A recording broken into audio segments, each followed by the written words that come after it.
You're the man.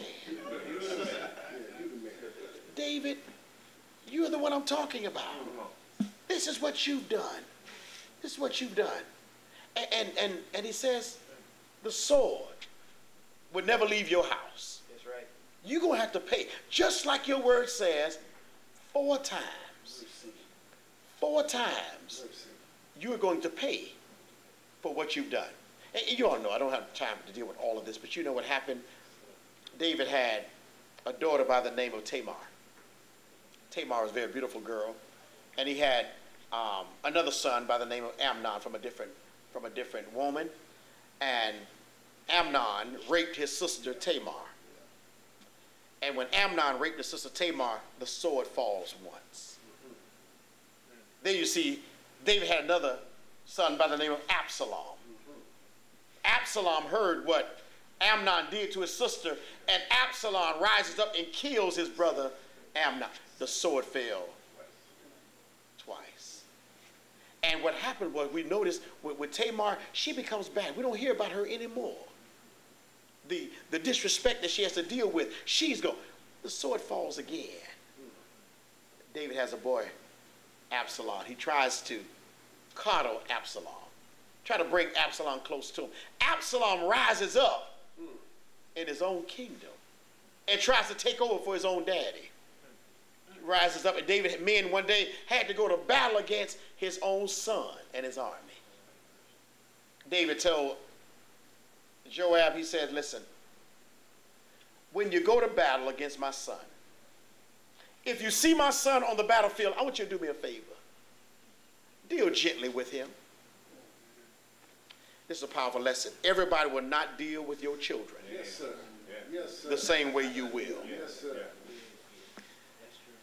The Bible says when they confronted Absalom, Absalom was on a mule and he began to run on his mule. He raced away from Joab and his men. He went underneath an oak tree. And the Bible talks about the hair that was on Absalom's head, how long and how beautiful his hair was. And it was so beautiful until the Bible says that when he would get his hair cut, all of Israel would just show up just to see this boy get a haircut. He had some serious hair. The very thing that was his glory. Here he was riding on a mule, running away from Joab and his men, goes up on an oak tree, and that beautiful hair gets caught up in the tree. And the mule runs from under him. And now he's suspended by his hair. Joab take 3 darts, and they throw it through the heart of Absalom. And they kill. The sword has fallen 4 times.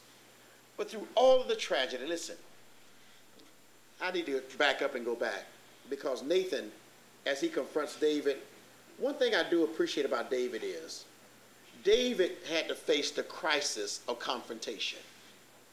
Brothers, as we strive to make a difference, we need to learn to be accountable to one another. Yeah. We need brothers to be accountable. Yes, sir. And I love my brothers at Hilltop, and I really strive with these brothers. You know, when these brothers don't show up, I let these brothers know, where are you? What's going on? Is everything all right? We strive to be accountable one to another. I appreciate these brothers. Gospel meetings, I do too many sometimes. I travel all over the place. I think I did 12 gospel meetings last year, and different things that I was called to do, going from California twice to Texas to New York to Illinois, all over the place I was last year, and this year looked just about the same. But I appreciate these brothers. They call me. They call me and they check on me to make sure everything's all right. And I appreciate these brothers. I love these brothers for what they do. We strive to be accountable for one another.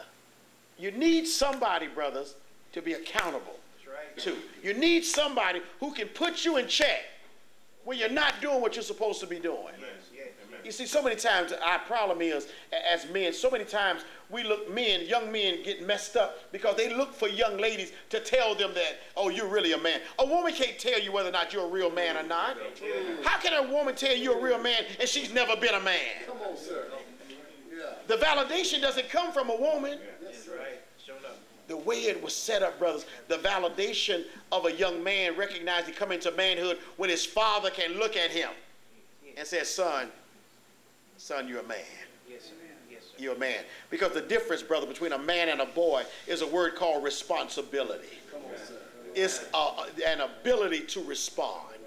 When things come up, how do you respond? What is your ability to respond? Yes, sir. A man recognizes it's not going to always be easy. God didn't promise us that the road of life is going to be easy.